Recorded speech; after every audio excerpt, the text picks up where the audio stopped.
The talk with the governor also finally took place. Our dear, mild Ivan Osipovich had just returned and had just had time to hear the club's hot complaint. Without a doubt, something had to be done, but he was perplexed. Our hospitable old man also seemed a bit afraid of his young relative. He decided, however, to persuade him to apologize to the club and to the offended man, but in satisfactory form, and if necessary, even in writing, and then gently talk him into leaving us and going to Italy, say, for the interest of it, or generally somewhere abroad. In the reception room, where he came out this time to meet Nikolai Vsevolodovich, who on other occasions as a relative wandered freely all over the house, the well-bred Alyosha Telyatnikov, an official and also a familiar of the governor's house, was opening envelopes in the corner at a table, and in the next room, by the window nearest the door, a visitor had placed himself, a fat and healthy colonel, a friend and former colleague of Ivan Osipovich's, who was reading The Voice, paying no attention, of course, to what was going on in the reception room. He even sat with his back turned. Ivan Osipovich began in a roundabout way, almost in a whisper, but kept getting slightly confused. Nicholas had an ungracious look, not at all like a relative, was pale, sat staring at the floor, and listened with knitted brows as if overcoming great pain. "You have a kind heart, Nicholas, and a noble one," the old man included among other things. "You are quite an educated man. You have moved in the highest circles, and here, too, your behavior up to now has been exemplary, and you have set at ease the heart of your mother, who is dear to us all. And now everything has again taken on a coloring so mysterious and dangerous for everyone. I speak as a friend of your family, as an elderly man who is your relative and loves you sincerely, in whom you can take no offense. Tell me, what prompts you to such unbridled acts, so beyond all convention and measure? What might be the meaning of such escapades, as if in delirium?" Nicholas listened with vexation and impatience. Suddenly something as if sly and mocking flashed in his eyes. "Perhaps I'll tell you what prompts me," he said sullenly, and looking around, he leaned towards Ivan Osipovich's ear. The well-bred Alyosha Telyatnikov withdrew another 3 steps towards the window, and the colonel coughed over the voice. Poor Ivan Osipovich hastily and trustfully offered his ear. He was an extremely curious man. And here something utterly impossible occurred, which, on the other hand, was all too clear in one respect. The old man suddenly felt that, instead of whispering some interesting secret to him, Nicholas had suddenly caught the upper part of his ear in his teeth and clamped it quite firmly. He trembled and his breath failed. "Is this a joke, Nicholas?" he moaned mechanically, in a voice not his own. Alyosha and the colonel had no time to realize anything. Besides, they could not see, and thought all along that the two were whispering to each other, and yet the old man's desperate face worried them. They looked goggle-eyed at each other, not knowing whether to rush to his assistance, as agreed, or to wait longer. Nicholas noticed it, perhaps, and bit harder on the ear. "Nicholas, Nicholas," the victim moaned again. "So, you've had your joke. That's enough." Another moment and the poor man would of course have died of fright, but the monster had mercy on him and released his ear. This whole mortal terror lasted a full minute, and after it the old man had a sort of fit, but half an hour later Nicholas was arrested and taken for the time being to the guardhouse, where he was locked in a separate cell with a separate guard at the door.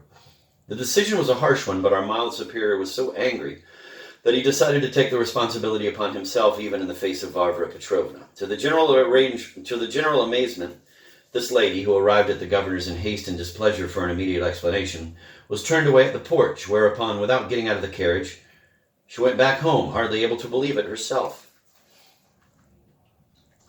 And finally, everything was explained.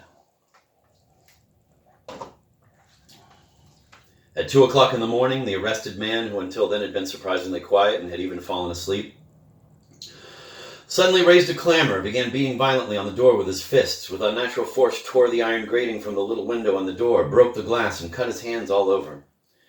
When the officer of the guard came running with a detachment of men and the keys and ordered the cell to be opened so as to fall upon the raging man and bind him, it turned out that he was in an acute state of brain fever. He was brought home to his mama. At once everything was explained. All 3 of our doctors gave the opinion that the sick man could already have been in delirium 3 days earlier, still in possession of consciousness and cunning, but not of common sense and will, which, by the way, was confirmed by the facts. Thus, it turned out that Loputin had been the first to guess right. Ivan Osipovich, a delicate and sensitive man, was extremely embarrassed. But curiously, that meant that he, too, considered Nikolai Vsevlodovich capable of any crazy act while in his right mind. In the club, they were also ashamed and puzzled at how they had failed to notice the elephant and had missed the only possible explanation of all these wonders. Skeptics turned up as well, of course, but they did not hold out for long. Nicholas spent more than 2 months in bed. A famous doctor was invited from Moscow for consultation. The whole town came to call on Varvara Petrovna. Forgiveness was granted. Towards spring, when Nicholas had completely recovered and had assented without any objection to his mother's proposal to go to Italy, she also persuaded him to pay farewell visits to everyone, and while doing so, to make apologies as far as possible and wherever necessary. Nicholas assented quite readily. It became known in the club that he had a most delicate talk with Pavel Pavlovich Gaganov in his own home, which left the man perfectly satisfied. Going around on his visits, Nicholas was very serious, even somewhat gloomy.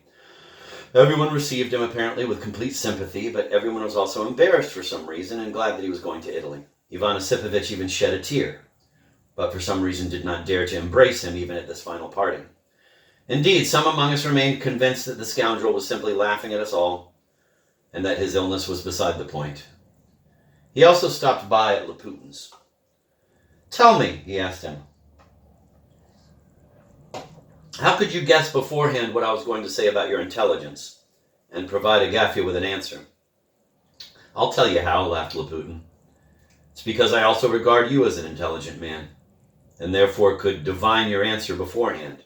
Still, it's a remarkable coincidence. Excuse me, however, but does it mean that you regarded me as an intelligent man and not a crazy one when you sent Agafya over?" "As a most intelligent and reasonable man, and I only pretended to believe that you were not in your right mind. And you immediately guessed my thoughts then and sent me a patent for my wit through Agafya."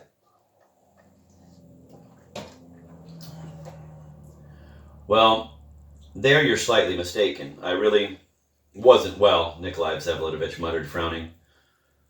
"Bah!" he cried out. "Do you really think I'm capable of throwing myself on people when I'm in my right mind? Why would I do that?" Loputin cringed and was unable to answer. Nicholas became somewhat pale, or at least it seemed so to Loputin. "In any case, you have a very amusing turn of mind," Nicholas continued, "and as for Agafya, I realize, of course, that you sent her to abuse me. Could I have challenged you to a duel, sir?"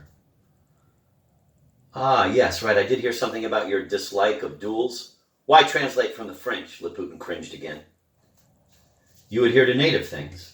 Loputin cringed even more. "Ha ha! What's this I see?" Nicholas cried out, suddenly noticing a volume of Considérance in a most conspicuous place on the table. "Do you mean you're a Fourierist? Good for you." "But isn't this also a translation from the French?" he laughed, tapping the book with his finger. "No, it's not a translation from the French," Loputin jumped up, even with some sort of spite.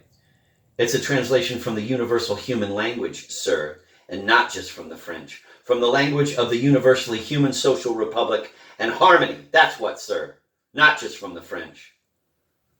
"Pah, the devil, but there is no such language," Nicholas went on laughing. "Sometimes even a little thing strikes one's attention exceptionally and for a long time. Though the whole main story about Mr. Stavrogin still lies ahead, I will note here as a curiosity that of all his impressions during all the time he spent in our town, the sharpest stamp was left in his memory by the homely and almost mean little figure of the little provincial official, the jealous husband and crude family despot, the miser and moneylender who locked up candle ends and the leftovers from dinner, and who was at the same time a fierce sectarian of God knows what future, quote, social harmony, end of quote, who reveled by night in ecstasies over fantastic pictures of the future phalanstery, in the coming realization of which, in Russia and in our province, he believed as firmly as in his own existence, and that in a place where he himself had set aside a little house, where he had married a second time and picked up a bit of cash as a dowry, where perhaps for 100 miles around there was not a single person, beginning with himself, who even outwardly resembled a future member of the, quote, universally all-human social republic and harmony, end of quote. God knows how these people get made, Nicholas thought in bewilderment, occasionally recalling the unexpected Fourierist